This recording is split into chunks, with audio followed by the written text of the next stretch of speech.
My wife cheated with my best friend. So now she's laying in a hospital bed. She's gone from cheater to everyone having sympathy for her, but I'm not a fool anymore. My 27 male wife, 27 female, cheated on me with my best friend, 26 male. I don't even know where to begin.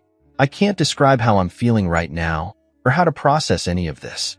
I made this account initially to see if anyone else has gone through something remotely similar to this, and unfortunately, it's not that uncommon. I apologize in advance for the length of this post. I just needed to get this all out because I thought I'd go insane. I met my wife. We'll call her Sue in college. We were both 18 at the time. We hit it off as soon as we went on our first date, and we were spewing I love yous within weeks of us dating. She kind of pursued me, but I was glad as hell that she did. We shared our deepest insecurities and secrets with each other, and her dad passed away in her senior year of college. I was there for her through the whole ordeal. Her father had pancreatic cancer, and when he was hospitalized, I'd spend nights at the hospital with her, so she wouldn't be alone. We got through it. Point in time strengthened her bond. She told me she didn't know what she would have done if I hadn't been there for her. She called me her soulmate. I knew I was going to marry this girl, and sure enough, I popped the question about 2 years after we graduated. At that point in time, life couldn't get any better for me. I married the girl of my dreams, had a well-paying job immediately after graduating, and both our families loved us. My best friend, we'll call him Dave, and I had what I could only describe as an applicable brotherly bond, or so I thought. We had known each other since 3rd grade, and he was the brother I never had. He was also married, and moved away with his wife because she had landed a lucrative job at a big law firm. About a year ago, his wife died in a car crash, and this broke him.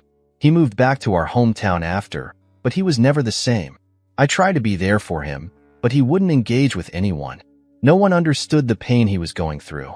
So I asked my wife if she could talk to him, seeing as she had also lost a loved one, that maybe Dave could relate better with someone who went through something similar. Yes, I know now that this was a huge mistake. We'd pay him visits daily. She would spend hours on end at his place, even without me there. They were going on hikes together, watching movies, and not inviting me, grabbing lunch. All things couples do. Now, obviously, this was far more interaction than I had intended for them to have, and it did make me uncomfortable, but Dave was doing much better from it. It's important to say that Dave and Sue never liked each other before this all happened. This is because Sue always thought he was a douche. Before he married his wife, Dave was bouncing from a relationship to relationship, and even after he got with his deceased wife, he constantly cheated on her. As a result, Sue had a particularly dislike for him, always questioned how it could be friends with someone with such low morals. This disdain for Dave is also what made me oblivious to what was to come. As I mentioned, Sue and Dave became inseparable, to the point where she would invite him to things I had planned for us as a couple. Moreover, she started portraying characteristics of what I now know to be classic cheater behavior, always on her phone, becoming increasingly distant, little to no intimacy, and coming home very late. At this point, it was all too suspicious, and one day she was texting and I asked who she was talking to. She said it was one of her girlfriends, and when I asked to see what they were saying, she became very irritated and called me possessive. When I talked to Dave about how uncomfortable their friendship was making me, he assured me nothing was up, and even accused me of not trusting him and my own wife. I was getting gaslit. This continued until one day, Sue went out again. She said she was going to her sister's for the weekend because she needed some space for me because I was driving her crazy with my accusations. I was still very suspicious and called her sister to confirm if she was indeed expecting Sue to visit. She confirmed that she was, but Sue had not yet arrived. Mind you, she had left around 3 p.m. and her sister's place is about 4 hours away from where we live. It was now 10 p.m. Something in the back of my head told me to go to my friend's house, so I did. Sure enough, my wife's car has parked a couple of feet away from my friend's house. At this point, it was clear as day as to what was going on, and I hate to admit it, but I cried. Hard. After a few minutes, I decided to go in and see if this is really what was happening. I went in through the back door, which I knew would be open. I quietly made my way in, and I could hear my wife moaning. I was shaking. When I made it to the door of his bedroom, I could see through the creak. My wife, then over on his nightstand. I'll never get that image out of my head. I'm literally crying as I'm writing this down. I pushed the door wide open, and they both froze, staring at me. It took every ounce of my being not to beat the living hell out of Dave. I just walked away and got into my car. I could hear them scrambling, and my wife started screaming at me to stop and that she can explain. I didn't want to look at her. I don't know what I would have done, so I just drove away. I cried the entire drive home, and they were both spamming me with calls. I went to one of my college friends who have been there the past week or so. I can't eat. I can't sleep. I can't think of anything else. I informed my work of what was going on, and they were kind enough to give me time off. I've been getting phone calls from both Dave and Sue, as well as both our families. I let my family know I was all right and would be back soon, but I haven't responded to anyone else ever since. This hurts so bad. I'm trying to be strong, but my resolve is wavering. How can someone you loved so selfishly do this? I don't know what to do. How do I deal with this? Please help me. Just when you thought there wasn't any more, there's an update. When I looked back on the marriage, and most of it was filled with little else but happy memories, which is why I was trying so hard to find a reason to stay. However, when I started thinking about her cheating, how she and Dave gaslit me and made me question my sanity, the only thing I felt was rage. The deeper I looked, the angrier I got. I will never forget how angry Sue would get when I questioned her on where she'd been and home late, or the disgusted look Dave gave me when I asked him, man to man, if there was anything going on between him and my wife. The cheating was bad enough, and even worse was that it was with my best friend. But the gaslighting? The freaking gaslighting? I will never get over it. Fair enough. I was played like the fool I was. But it takes a special kind of person to lie so effortlessly and so well. I don't know how they were able to flip the switch like that. I remember one night when she came home late, about 2 days before I found out. She was telling me how much she loved me and how horny she was when she was driving home thinking about me. Now I am almost certain she had come home from Dave's because she wasn't wearing any panties. She had sex with both of us back to back. I freaking kissed her. This whole situation made me feel like a wimp. How could I have let them walk all over me like that? I feel so emasculated. The more I reflected, the more I got the urge to head over to Dave's. But I couldn't. There is no justice for me, not with our justice system. They get to torment me, assault me mentally, but if I retaliate, I am the one who gets put in jail for who knows how long. I spoke with my lawyer about this, and she urged me not to do anything stupid. Not only would I go to jail, but I would jeopardize my chances in the divorce proceedings. She suggested I see a therapist, but I don't want to. I don't see the need. I was still getting spammed with emails from Sue, and they were just making me angrier. She was still spewing the same nonsense as before, and how miserable her life would be without me. She even had the nerve to send me Bible verses on forgiveness. If I matter that much, why do it? I started to go to work again because I wanted to be busy. Being distracted has really helped me cope better, and I don't drink as much as I was at the beginning. One day while at work, I received a letter from Sue. I wanted to just throw it away, but I decided to read it.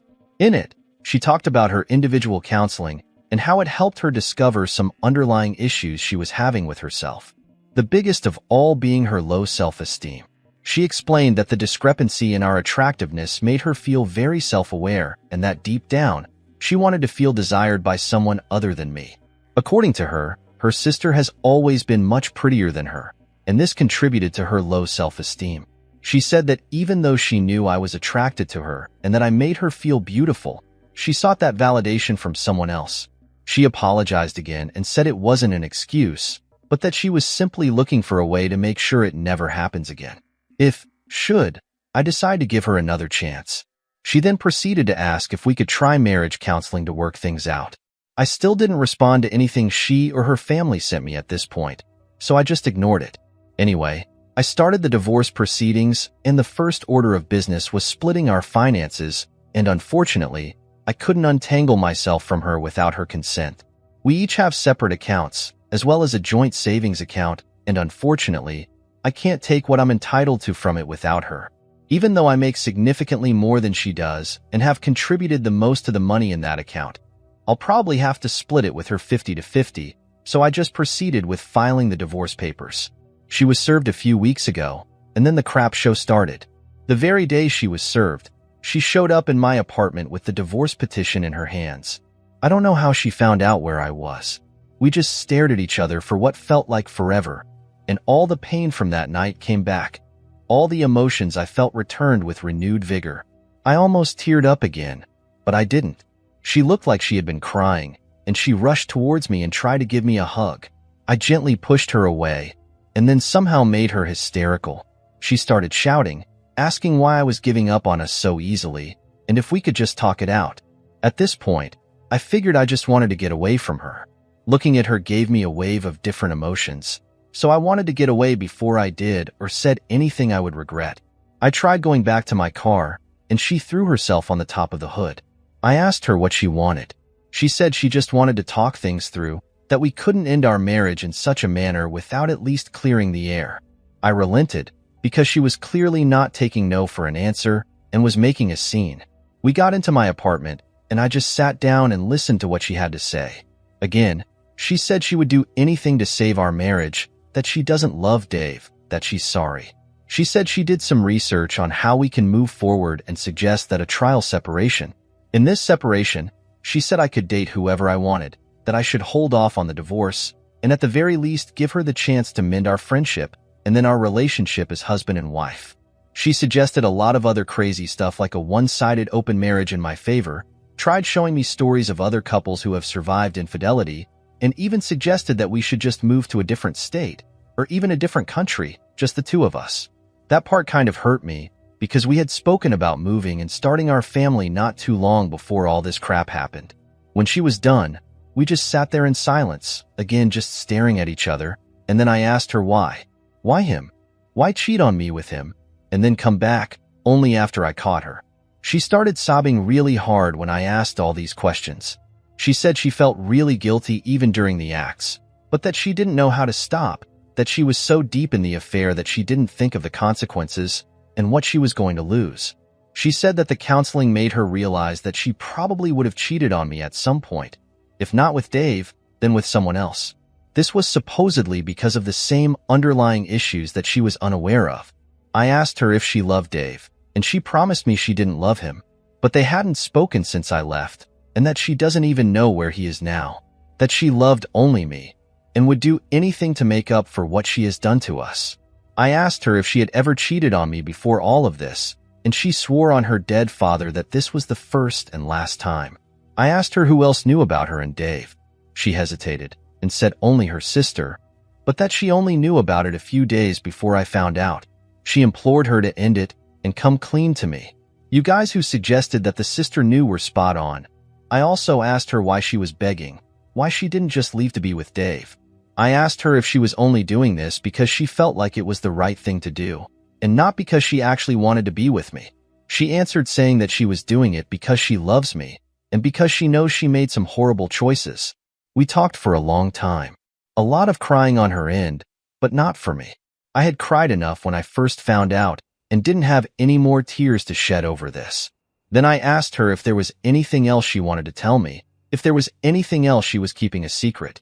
She started sobbing again, and asked me not to get angry. I got really nervous when she said that. She started crying for a bit before I urged her to just say it because she was making me uneasy. Then it came out. She said she found out she was pregnant not long after I had left, and that she got an abortion because she wasn't sure who the father was. She said she thought if it turned out to be Dave's, there would be no room for reconciliation, and she felt she had to do it. I couldn't believe what I was hearing. I was in shock, and she started begging even more not to let this be the end of our relationship. I just went numb. I asked her to leave, and she begged me to stay, that we still needed to talk. All this begging was simply infuriating, coupled with the news I just heard. I asked her how far along she was when she found out she was pregnant, and she said a few weeks. Then it hit me. Wait, you said in an email that you only started having sex with Dave about a week before I found out. Was that a lie? She nodded. She freaking nodded. She explained that she only said that because she didn't want to hurt me with the details and was trying to minimize it. She confessed that it was physical for less than a month. She tried to console me, but I pushed her away. I asked her to leave and never come back. She tried saying something, but I just started yelling at her to leave. She asked if we could talk again once I processed everything, and I refused.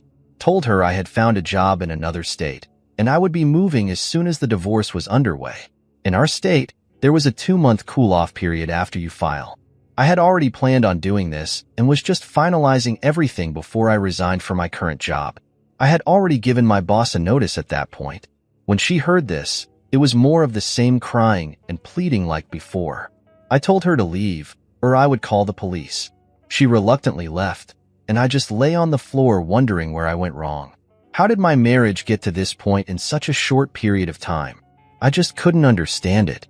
I was somewhat sure of the divorce before, but after she and I spoke, I was now more sure of my decision than ever before. I ignored all efforts on Sue's end for contact again. However, a few days ago, this was on Thursday, I received a phone call from my mom that Sue was in the hospital. Apparently, she was hospitalized for a drug overdose. This all felt like a nightmare. I still don't know how to process all of this. Why is all of this happening? I visited Sue in the hospital, and she seemed to be okay, but she was checked into a psych ward. That's where things are at now. I still have no idea why she would do this, and the time I visited her, she was asleep. It hurts, because I still love her, and right now, I'm just happy she's okay. I haven't been thinking of the divorce given what's going on right now. How do I even proceed? There's probably a lot more important details I'm leaving out, but adding them will just make this unbearably long. I just need suggestions on what I should do next.